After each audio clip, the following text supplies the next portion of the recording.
లక్షాత్మక ప్రశ్నల యొక్క లోపం. One of the demerit of objective type questions. Objective type questions అంటే ఏమిటి?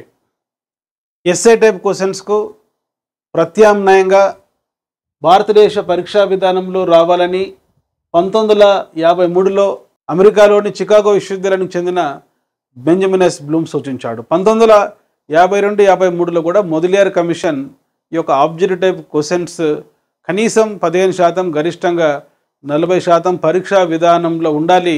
ఈ లక్షాత్మక ప్రశ్నల వల్ల ఆబ్జెక్టివిటీ ఉంటుంది కనుక ఇవి ఆబ్జెక్టివ్ టైప్ క్వశ్చన్స్ అని పిలవడం జరుగుతుంది. వీటి ముఖ్య ఉద్దేశం వ్యాసరూప ప్రశ్నలలో ఉండేటువంటి సబ్జెక్టివిటీ, వ్యక్తినిష్టత తగ్గించడం. అంటే వ్యక్తిని బట్టి మార్కులు వేస్తే వ్యక్తినిష్టత అని గుర్తుపెట్టుకోండి. వ్యక్తిని బట్టి కాకుండా విషయాన్ని బట్టి, కంటెంట్ని బట్టి మార్క్స్ వేస్తే అది వస్తునిష్టత లేక ఆబ్జెక్టివిటీని గుర్తుపెట్టుకోండి. సో ఆబ్జెక్టివిటీకి అవకాశం ఇచ్చేటువంటి ప్రశ్నలు objective type questions, multiple choice questions, fill in the blanks questions, true or false, matching type, one word questions, analogy type questions, ఇవన్నీ కూడా లక్షాత్మక ప్రశ్నలకు ఉదాహరణ. మరి ఈ లక్షాత్మక ప్రశ్నలలో ఉండేటువంటి లోపం ఏంటి? వ్యాసరూప ప్రశ్నల వలె ఇవి భావ స్వేచ్ఛకు, భాషా నైపుణ్యానికి అవకాశం ఇవ్వవు.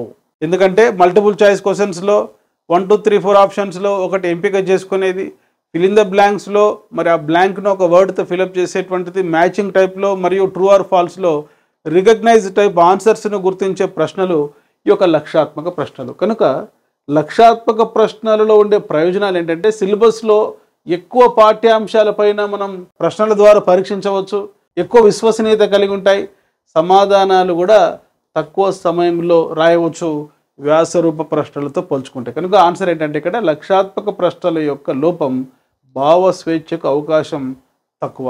ప్లే స్టోర్లో ఎమిలీ అకాడమీ అని టైప్ చేసి నేడే యాప్ డౌన్లోడ్ చేసుకోండి. All the best.